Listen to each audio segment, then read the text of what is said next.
മഹാത്മാഗാന്ധിയുടെ വില്ലേജ് സ്വരാജിൽ നിന്നുള്ള ഒരു വാചകം വായിക്കാം. അതിൽ പേജ് 250 മഹാത്മാഗാന്ധി, അതായത് മഹാത്മാഗാന്ധി കഠിനാധ്വാനത്തിൻ്റെ പാതയിലൂടെ എന്ന് വെച്ചാൽ നിരാഹാരം, നോൺ കോഓപ്പറേഷൻ എന്നൊക്കെ പറയുന്നത് ശരിക്കും കഠിനാധ്വാനത്തിൻ്റെ പാതയാണ്. നമ്മൾ യുദ്ധം ചെയ്ത് ജയിക്കുകയാണെങ്കിൽ ഏതാനും ദിവസങ്ങൾ കൊണ്ടോ ഏതാനും മണിക്കൂറുകൾ കൊണ്ടോ വിജയമോ പരാജയമോ നേടും. പക്ഷേ ഈ നോൺ കോഓപ്പറേഷനിലൂടെ ദീർഘകാല സഹനത്തിൻ്റെ പാതയിലൂടെ അദ്ദേഹം ജനങ്ങളെ, അദ്ദേഹത്തെ പോലെ സന്മനസ്സുള്ള ഒരുപാട് നേതാക്കന്മാരെ, അതുപോലെ സാധാരണക്കാരെ ഒക്കെ കൊണ്ടു നടന്ന് അവരൊക്കെ ഉയർത്തിപ്പിടിച്ച നമ്മുടെ ഭാരതത്തിൻ്റെ സ്വാതന്ത്ര്യത്തിന് വേണ്ടി നടത്തിയ കഷ്ടപ്പാടുകളുടെ കഥ. അതിനുശേഷമാണ് നാം സ്വാതന്ത്ര്യം നേടുന്നത്. അങ്ങനെ സ്വാതന്ത്ര്യം നേടിക്കഴിഞ്ഞിട്ട് അദ്ദേഹത്തിന് ഇന്ത്യയിലെ ജനങ്ങളെപ്പറ്റി, ഇന്ത്യൻ ഡെമോക്രസിയെപ്പറ്റി ഒരു സ്വപ്നമുണ്ടായിരുന്നു. ആ സ്വപ്നമാണ് അദ്ദേഹം ഈ വില്ലേജ് സ്വരാജിലൂടെ, അതായത് ആ സ്വപ്നം എന്ന് വെച്ചാൽ അദ്ദേഹത്തിൻ്റെ സ്വപ്നം, അദ്ദേഹത്തിന് ജീവിതത്തെപ്പറ്റി, ജനങ്ങളെപ്പറ്റി, സാധാരണക്കാരെ പറ്റി, സ്വന്തം നാടിനെ പറ്റി ഒക്കെയുള്ള സ്വപ്നം പങ്കുവയ്ക്കുന്ന പുസ്തകമാണ് വില്ലേജ് സ്വരാജ് എന്ന് പറയുന്നത്. ആ വില്ലേജ് സ്വരാജിൻ്റെ 250 പേജിൽ അദ്ദേഹം പറയുന്ന ഒരു വാചകം ഞാൻ വായിക്കാം. Let no one commit the mistake of thinking that Ramrajya means a rule of the Hindus. ഞാൻ ആ സെൻറ്റൻസ് ഒന്നുകൂടി വായിക്കുകയാണ്. Let no one commit the mistake of thinking that Ramrajya means a rule of the Hindus. അതായത് രാമരാജ്യം എന്ന് മഹാത്മാഗാന്ധി ഉരുവിടുന്ന രാം രാം രാം, അതാണല്ലോ രാമനാണ് അദ്ദേഹത്തിൻ്റെ മനസ്സും അദ്ദേഹവും എന്ന് ഉദ്ദേശിക്കാൻ കാരണം. അപ്പോൾ റാം റാം എന്ന് എപ്പോഴും ഉരുവിട്ടുകൊണ്ടിരുന്ന അദ്ദേഹം ഈ ഗ്രന്ഥത്തിൽ പറയുകയാണ്, my Ramrajya does not mean a rule of the Hindus. ഞാൻ ഉദ്ദേശിക്കുന്ന രാമരാജ്യ എന്ന് പറഞ്ഞാൽ അത് ഹിന്ദുക്കളുടെ ഭരണം എന്നല്ല എന്ന് അദ്ദേഹം അടിവരയിട്ട് പറയുന്നു. അതിനുശേഷം അദ്ദേഹം പറയുക, my Rama is another name for God. ദൈവത്തിനുള്ള വേറൊരു പേരാണ് എൻ്റെ രാമ എന്ന സംബോധന. Rama Rajya is the same thing as the kingdom of God on earth. അതായത് രാമരാജ്യം എന്ന് മഹാത്മാഗാന്ധി ഉരുവിടുമ്പോൾ അദ്ദേഹം ആഗ്രഹിക്കുന്നത് ലോകത്ത് രാമൻ്റെ രാജ്യം, അതായത് സ്വർഗം എത്തിപ്പെടണം എന്നാണ്. എന്ന് വെച്ചാൽ ഈ ലോകത്തെ പിന്നെ അതിനുശേഷമുള്ള വാചകം ഞാൻ വായിക്കുന്നില്ല. അപ്പോൾ അദ്ദേഹം പറയുന്നു, എൻ്റെ രാമരാജ്യം എന്ന് പറയുന്നത് ലോകം മുഴുവൻ ഉൾക്കൊള്ളുന്ന ഒന്നാണ്. എന്ന് വെച്ചാൽ സർവ്വലോകത്തെയും, അതായത് നമ്മളെ തത്വമസി എന്ന് പഠിപ്പിച്ച ശ്രീ ശങ്കരാചാര്യർ തൊട്ടുള്ള മഹാരഥന്മാരൊക്കെ പറഞ്ഞതുപോലെ തന്നെ ആ തത്വമസിയിലേക്ക് നിങ്ങൾ ഹിന്ദുവാകട്ടെ, നിങ്ങൾ മുസൽമാനാകട്ടെ, നിങ്ങൾ ക്രിസ്ത്യാനിയാകട്ടെ, എല്ലാം ഒരേ ഒരു ദൈവത്തിൻ്റെ മക്കളാണ് എന്ന രീതിയിൽ നമുക്കൊക്കെ അറിയാം. മഹാത്മാഗാന്ധി പറഞ്ഞതിൻ്റെ പൊരുൾ നമുക്കറിയാം. ഞാൻ ക്രിസ്ത്യനായിട്ട് ജനിച്ചതോ നിങ്ങൾ മുസ്ലിമായിട്ട് ജനിച്ചതോ ഇനിയും ഒരാൾ ഹിന്ദുവായിട്ട് ജനിക്കുന്നതോ അവരുടെ ചോയ്സ് അല്ല. അതൊക്കെ ഈശ്വര നിശ്ചയപ്രകാരമാണ് നാം ജന്മം കൊള്ളുന്നത്. അതിനുശേഷം കുറച്ച് കൂടുതൽ പേർക്ക് ഹിന്ദുക്കൾ ഉണ്ടെങ്കിൽ അത് ഹിന്ദു രാജ്യമാകട്ടെ. അങ്ങനെയല്ല മഹാത്മാഗാന്ധി കണ്ടിട്ടുള്ളത്. നിറയെ പൂക്കൾ, വിവിധ തരം പൂക്കൾ നിറഞ്ഞു നിൽക്കുന്ന ഒരു പൂന്തോട്ടമാണ് ഈ ലോകം എന്ന ആ കോൺസെപ്റ്റിലൂടെയാണ് മഹാത്മാഗാന്ധി ഈ ഇന്ത്യയെ അതുപോലെ തന്നെ ലോകത്തെയും കണ്ടിട്ടുള്ളത്.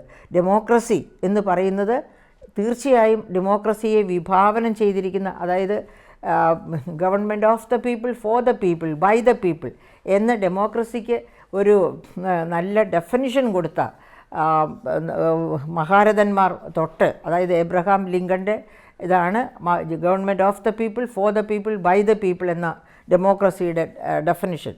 ഇവരെല്ലാം പലജാതി പൂക്കൾ നിറഞ്ഞു നിൽക്കും മനോഹരമായ ഒരു പൂന്തോട്ടം, ഒരു രാജ്യം ആണെങ്കിലും ലോകം തന്നെയാണെങ്കിലും ഇതാണ് വിഭാവന ചെയ്യുന്നത്.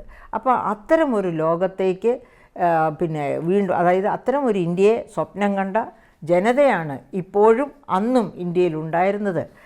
എല്ലാവരും സാക്ഷരരല്ലായിരിക്കാം, അവരെ കബളിപ്പിക്കാൻ പറ്റുമായിരിക്കാം. പക്ഷേ ചിന്തിക്കുന്ന ഇന്ത്യക്കാരന് ഇതുപോലെയുള്ള നാനാജാതി പൂക്കൾ വിടർന്നു നിൽക്കുന്ന ഒരു പൂന്തോട്ടമായി ഇന്ത്യയെ കാണാനാണ് ഇഷ്ടമെന്നുള്ളത് നിർമ്മല സീതാരാമനോ BJPയോ ആര് തന്നെയാണെങ്കിലും മനസ്സിലാക്കണം, അത് ഏതെങ്കിലും ഒരു പ്രത്യേക വിഭാഗത്തിൽപ്പെട്ട ജനം ഞങ്ങളുടെ മാത്രം രാജ്യമായി ഇത് മാറണം എന്ന് വിചാരിക്കുന്നുവെങ്കിൽ അത് മൗഢ്യമാണ്.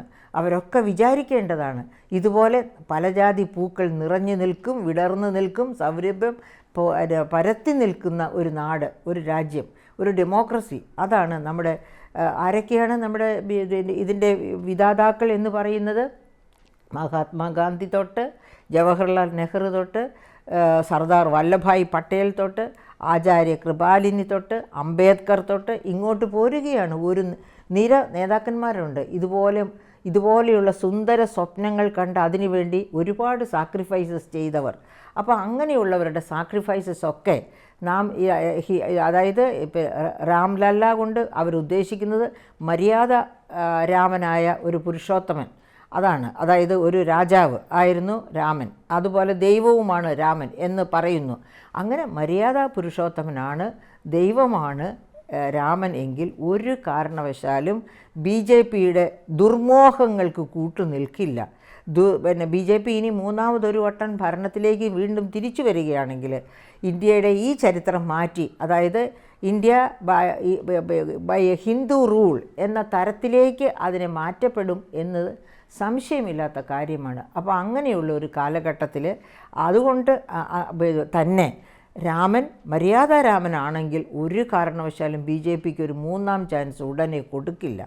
ഇങ്ങനെ ഒരു ചാൻസ് കിട്ടുമെന്ന് വിചാരിച്ചാണ് അന്ന് ഷൈനിങ് ഇന്ത്യ എന്ന പ്രചാരണ ആയുധവുമായി വാജ്പേയി ഗവൺമെൻറ് മുന്നോട്ട് പോയതും ഒക്കെ. പക്ഷേ അവർ രണ്ടാം പ്രാവശ്യം തിരിച്ചു വന്നില്ല. പിന്നെ 2 വട്ടം കൂടി UPA ഗവൺമെൻറ് ഭരിച്ചതിന് ശേഷമാണ് BJPക്ക് വീണ്ടും ഭരണത്തിലെത്താൻ പറ്റിയത്. അപ്പോൾ ഏതായാലും ഈ പറയപ്പെട്ട ഈ ഓവർ കോൺഫിഡൻസ് തീർച്ചയായിട്ടും ശരിയല്ല എന്നുള്ള അഭിപ്രായമാണ് എനിക്കുള്ളത്. കാരണം ഈ കഴിഞ്ഞ 10 വർഷം കൊണ്ട് നേടിയെന്ന് പറഞ്ഞ് ബജറ്റിലൂടെ അവതരിപ്പിച്ച ആ പട്ടികയിലുള്ള കാര്യങ്ങൾ ഒന്നും തന്നെ നേടിയതല്ല. അതായത് നേടുമെന്ന് പറഞ്ഞു ബജറ്റുകളിലൂടെ ഈ പറയപ്പെട്ട എല്ലാ പദ്ധതികളും ഞാൻ ഇനി അത് ഒന്നൊന്നായിട്ട് ആവർത്തിക്കുന്നില്ല. ഓരോ പദ്ധതിയും ഓരോ ബജറ്റുകളിൽ പ്രഖ്യാപിച്ചിരുന്നു, പക്ഷേ അതൊന്നും നേടിയിട്ടില്ല. ഒരു 20%, 25% ഇത്രയൊക്കെയാണ് അതിൽ നിന്ന് നേട്ടമുണ്ടായത്. ബാക്കി മുഴുവൻ പണവും ഉദാഹരണത്തിന് ഞാൻ പറയാം, ബേട്ടി ബച്ചാവോ ബേട്ടി പഠാവോ എന്ത് കോണ്ടെക്സ്റ്റിലാണ് അങ്ങനെ ഒരു മുദ്രാവാക്യം തന്നെ ഉണ്ടാകുന്നത്? പെൺകുട്ടികൾ ബാധ്യതയാണ്, ആസ്തിയല്ല എന്ന വിചാരം കൊണ്ട് ഭ്രൂണത്തിലെ ഹത്യ ചെയ്യുന്ന മാതാപിതാക്കളുണ്ട്.